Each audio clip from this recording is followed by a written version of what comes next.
औज़ुबिल्लाहिमिनश्शैतानिर्रजीम बिस्मिल्लाहिर्रहमानिर्रहीम अस्सलाम वालेकुम। बच्चों, मैं उम्मीद कर रहा हूँ कि आप सब खैरियत से और आप सबको वेलकम एक मरतबा फिर ऑनलाइन क्लासेस में। स्टूडेंट्स, आज के इस वीडियो लेक्चर में हम फिजिक्स का एक बहुत इंपॉर्टेंट टॉपिक समझने जा रहे हैं जिसका टाइटल है motion of connected bodies to a string. दो केसेस हैं स्टूडेंट्स, केस 1 और केस 2।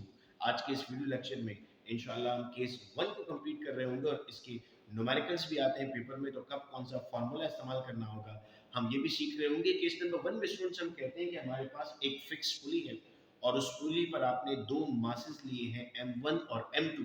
डायग्राम में आप देख सकते हैं कि m1 ऑब्जेक्ट मैंने बड़ा बनाया है और m2 मैंने छोटा बनाया है। इसका मतलब ये है कि m1 का मास ज्यादा है और m2 का मास कम है और दोनों कैसे हैंग कर रहे हैं, वर्टिकल हैंग कर रहे हैं।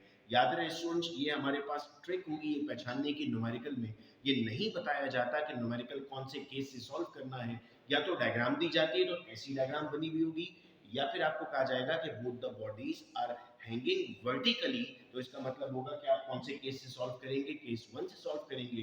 केस 2 के लिए क्या ट्रिक दी जाएगी वो इंशाल्लाह केस 2 के वीडियो लेक्चर में हम समझेंगे। अब हम कहते हैं यहाँ पर कि सर, इसको अज्यूम करते हैं कि एक धागा है, उस धागे को आपने एक पुली पर लगा दिया और दो ऑब्जेक्ट उसके साथ मौजूद है, एक भारी है और एक हल्का है। बच्चों, जो ऑब्जेक्ट भारी होगा वो नीचे की तरफ जाएगा और जो हल्का होगा वो ऊपर की तरफ जाएगा। बिल्कुल समझ में आती है ना ये बात आपको? तो देखो डायग्राम में भी मैंने इस तरह बनाया है कि जो भारी ऑब्जेक्ट है वो नीचे है और जो हल्का ऑब्जेक्ट है वो ऊपर की तरफ है। दोनों ऑब्जेक्ट्स पर दो फोर्सेस लग रही है। एक कुव्वत वो है जो उसको जमीन की तरफ खींच रही है और एक कुव्वत वो है बच्चों जो उसको ऊपर की तरफ ले जाने की कोशिश कर रही है। जो उसको नीचे की तरफ लाने की कोशिश कर रही है उसको आप नाम दे रहे हो वेट का, ग्रेविटी से उसको खींच रहा है। और जो ऊपर ले जा रहे हो उसको आप नाम दे रहे हो टेंशन का। टेंशन का मतलब यहाँ पर फोर्स है। अब मुझे आप बताओ कि एक ऑब्जेक्ट नीचे की तरफ गिर रहा है तो कौन सी फोर्स ज्यादा लग रही है उस पर, जो जमीन की तरफ से या जो स्ट्रिंग की तरफ से? यकीनन आपका जवाब है सर, जो जमीन की तरफ से है। तो मैं ये कहता हूं कि ऑब्जेक्ट 1 में हमारे पास जमीन वाली फोर्स ज्यादा है और ऑब्जेक्ट 2 में हमारे पास टेंशन वाली फोर्स ज्यादा है। समझ में आ रही है बात? क्योंकि पेपर में ये एमसीक्यूज में या रीजनिंग क्वेश्चंस में भी पूछा जा सकता है। अब हम कहते हैं सर बॉडी ए की बात करते हैं, तो बॉडी ए के लिए जो फोर्स है, देखो आप कहोगे सर फोर्स का फॉर्मूला होता है एम ए, आपने m1a क्यों लिखा? मुझे डिफरेंशिएट भी तो करना है ना, दो बॉडीज हैं तो मैंने m1 कह दिया और m2 कह दिया। आप mx और my भी कह सकते हो, डिपेंड करता है आप कौन सी वैल्यू इस्तेमाल करना चाहते हो। तो आपने कहा सर m1a बराबर है w माइनस टी के। w में से t माइनस 2 किया, बच्चे परेशान रहते हैं। देखो याद रखना, w में से t माइनस इसलिए किया क्योंकि वेट ज्यादा है, बॉडी नीचे की तरफ आ रही है। ठीक है, अब हमने कहा m1a is equal to m1g minus T. फिर आप परेशान होते हो कि ये m1g कहाँ से आया? सर m1g इसलिए आया क्योंकि वेट का फॉर्मूला mg था, मैंने उसको डिफरेंशिएट करने के लिए m1g कह दिया तो बराबर हो गया m1g माइनस टी के। अच्छा, बॉडी 2 पर आई है तो फोर्स किसके बराबर होगी? अब आप मुस्कुरा रहे हो कि आपको समझ में आ चुका है कि सर ये बॉडी ऊपर की तरफ जा रही है। तो ऊपर की तरफ जा रही है तो भाई कौन सी फोर्स ज्यादा है? ऊपर वाली फोर्स ज्यादा होगी सर इसकी। तो बन गया m2 is equal to t minus w। चूंकि t बड़ी वैल्यू हो गई, उसमें से w आपने माइनस किया तो आपने कहा m2g। यहाँ तक बात समझ में आई? देखो इन ऑनलाइन क्लासेस को बिल्कुल इस तरह समझो कि आप ऑन साइट समझ रहे हो, इन चीज़ों को सामने बैठकर समझ रहे हो। तो मेरे बोलने पर गर्दन भी हिलानी है, कॉपी में नोट भी करना है और समझ में आ जाता है तो कमेंट बॉक्स में हम डन भी करेंगे ताकि बिल्कुल ऐसा फील हो कि आप वाकई में ऑन साइट क्लासेस ले रहे हो। अब दो चीज़ें आती है बेटा कैलकुलेट करने के लिए, एक आता है उसकी एक्सेलरेशन और एक आता है tension in the string.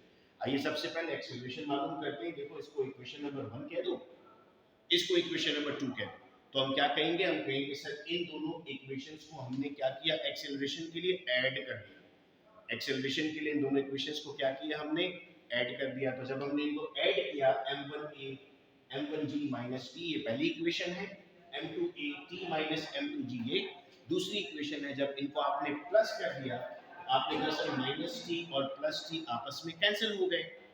Minus plus cancel हो जाता है तो ये वैल्यू कैंसिल हो गई। क्या बच गया?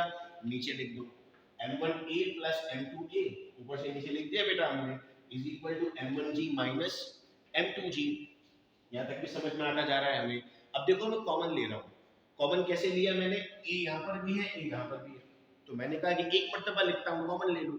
तो a बराबर हो गया m1 प्लस m2 के। आप कहोगे सर वहां पर g कॉमन ले लो। ठीक है, g कॉमन ले लेते हैं। g बराबर हो गया m1 माइनस m2 के। मालूम क्या करना है? a, जिसको मालूम करना होता है उसे अकेले रहना पड़ता है। ये देखो a के साथ जो भी लिखा हुआ था इसको यहाँ ले गए। ये एरो आप भी बनाना अपनी कॉपी में, लेकिन पेंसिल से बनाना, क्योंकि एग्जाम से थोड़ा वक्त पहले हम परेशान रहते हैं ना कि सर ये वैल्यू वहाँ कैसे चली गई, ये वैल्यू कहाँ से आ गई। तो एरो आपको याद दिलाएंगे कि वैल्यूज इधर उधर कैसे हो रही थी। तो ए बराबर हो गया बेटा जी m1 माइनस m2, ये तो लिखा हुआ था ना यहाँ पर उतना ही। हमने क्या किया, इसको यहाँ ले गए m1 प्लस m2 को, तो ए की वैल्यू आपके पास आ गई। यहाँ तक बात आप लोगों को समझ में आई। अब आते हैं टेंशन इन द स्ट्रिंग मालूम करते हैं कि टेंशन कैसे मालूम होगी। टेंशन के लिए आप दोनों इक्वेशंस को बेटा डिवाइड करोगे। पहले क्या किया था, ऐड किया था, A for acceleration, A for addition, तो आपने ऐड कर दिया था। अब क्या करोगे मेरे बच्चों, अब आप इसको डिवाइड करोगे। तो देखो मैंने क्या लिखा, m1a m1g माइनस टी, ये क्या है, मेरी इक्वेशन नंबर 1 है, divided by m2a t minus m2g, क्या थी, मेरी इक्वेशन नंबर 2 थी। कुछ कैंसिल हो रहा है, यस सर कैंसिल हो रहा है, ए से कैंसिल हो रहा है। अच्छा, कुछ बच्चे सोचते हैं कि सर ये t से t कैंसिल हो रहा है, ये g से g कैंसिल हो रहा है, इसको कैंसिल कर दें, नहीं, क्योंकि बीच में साइन लगा हुआ है ना बेटा, यहाँ कोई साइन नहीं लगा हुआ बीच में, बहुत एहतियात करना होता है डिवीजन करते वक्त। साइन लगा होगा तो आप डिवाइड नहीं कर सकते, साइन नहीं है तो आप डिवाइड कर सकते हो। याद रहेगा बच्चों इस बात को, भले पेंसिल से लिख लो अपने पास कहीं।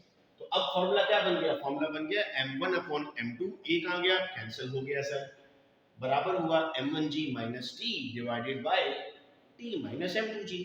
अब देखो मैंने क्रॉस एरो बनाया है, इसका मतलब क्या है, इस वैल्यू को उधर ले जाओ, उस वैल्यू को इधर ले आओ।